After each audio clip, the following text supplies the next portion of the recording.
ప్రస్తుతం మనం నందినగర్లోని కేటీఆర్ ఇంటి దగ్గర ఉన్నాం. అయితే ఈ రోజు కేటీఆర్ని ఈడీ విచారణ కూడా రమ్మని పిలవడం జరిగింది. సో వెళ్ళారు. సో మరి తదుపరి కార్యాచరణ మాట్లాడుతున్నారు. సార్ ఎట్లా చూస్తారు మరి ఈ రోజు ఈడీ విచారణ కేటీఆర్ గారు వెళ్ళారు, ఏంది మరి తదుపరి కార్యాచరణ? ఇందులో కార్యాచరణ తదుపరి ప్రత్యామ్నాయం ఏమి లేదు.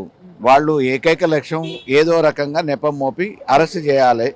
కేటీఆర్ టార్గెట్గా ఈరోజు కాంగ్రెస్ ప్రభుత్వం పనిచేస్తుంది.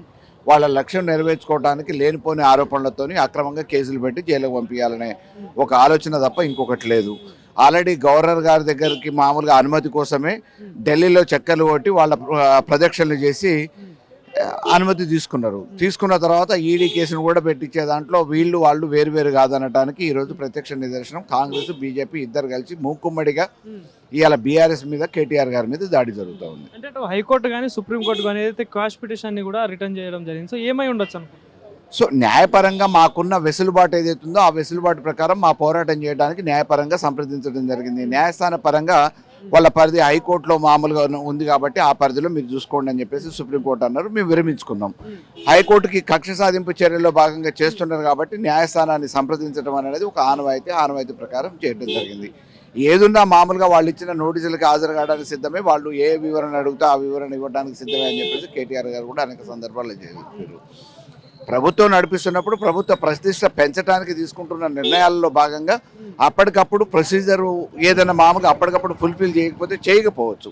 కానీ ఇక్కడ వేరే ఉద్దేశంతోనో ఇంకేదో మామూలుగా మిస్యూజ్ చేయడానికి చేసిన ప్రక్రియ కాదు అనేది ఈరోజు యావత్ ప్రజానికానికి తెలుసు, బ్యూరోక్రాట్స్కి తెలుసు, ఈవెన్ రేవంత్ రెడ్డికి కూడా తెలుసు. కాకపోతే ఏంటంటే ఏదో ఒక మెలికబెట్టి అరెస్ట్ చేయాలనే ఒక ఆలోచన ఉంది కాబట్టి ఆ ఆలోచన కోసం అరెస్ట్ చేసే ప్రయత్నం జరుగుతుంది. కేవలం భయపడే రిటర్న్ తీసుకున్నారు కేసు అంటే కూడా ఒక మాట చెప్తా ఉన్నారు, ఏం చెప్తారు? భయపడటానికి ఉంది, భయపడేటటువంటి మామూలుగా వేయటం ఎందుకు?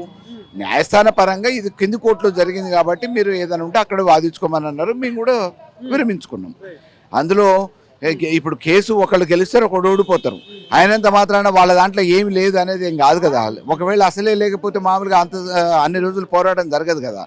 న్యాయస్థానాలలో కింది కోర్టు, పై కోర్టు ఇట్లా మామూలుగా అంచెలంచెలుగా ఏదైతే జరుగుతుందో ఆ క్రమంలో న్యాయస్థానాన్ని సంప్రదించడం జరిగింది.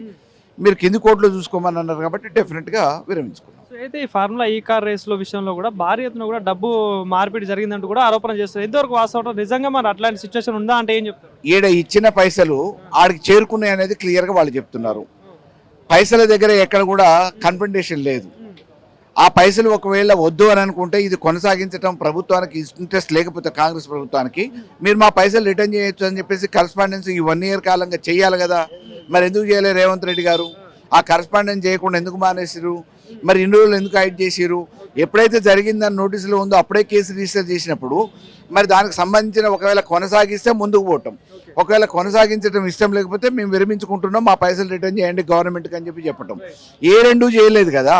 ఇందులో క్లియర్గా రేవంత్ రెడ్డి గారికి వాళ్ళకున్న ఉద్దేశం ఏందనేది క్లియర్గా అర్థమవుతుంది. ఇరికియాల ఏకైక లక్ష్యం. రివెంజ్ పాలిటిక్స్ జరుగుతున్నాయి రాష్ట్రంలో, చాలా సందర్భాలలో చూసినాం. ఇది ఒక్కటేనా?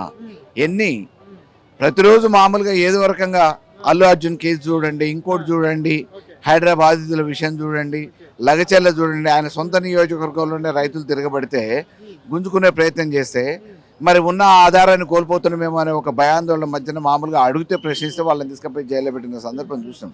కాబట్టి ఇవాళ నేను చెప్పిందే వేదం, నాకెవరు మాట్లాడొద్దు, ఎదురు మాట్లాడొద్దు, నా మాటనే మీరు పాటించాలి తప్ప ఇక్కడ ప్రజాస్వామ్యం కాదు. నేను చెప్పిందే వేదం. ఎందుకు కేటీఆర్ని టార్గెట్ చేస్తున్నారు అనుకోవచ్చు సార్? మరి ప్రతి అంశంలో ప్రశ్నిస్తున్నారు కదా. రేవంత్ రెడ్డి గారు చేస్తున్న ప్రభుత్వ వైఫల్యాల మీద ప్రశ్నించే గొంతుకై మాట్లాడుతున్నాడు కాబట్టి ఆ గొంతుని నులుమాలని ప్రయత్నం చేస్తున్నారు. సో బీఆర్ఎస్ పార్టీ స్టాండ్ ఏంటి మరి ఫర్దర్ గా దీని మీద ఎట్లా ఎదుర్కోబోతున్నారు? ఎటువంటి ప్రజాస్వామ్యంలో కొత్త కాదు, బీఆర్ఎస్కి కొత్త కాదు. 14 సంవత్సరాలు సుదీర్ఘ పోరాటం చేసి ఉద్యమం చేసి సాధించుకున్న ఈ తెలంగాణలో ఈ కేసులు ఏం పెద్ద అడ్డుపడతాయా, ఆపుతాయా? Thank you sir.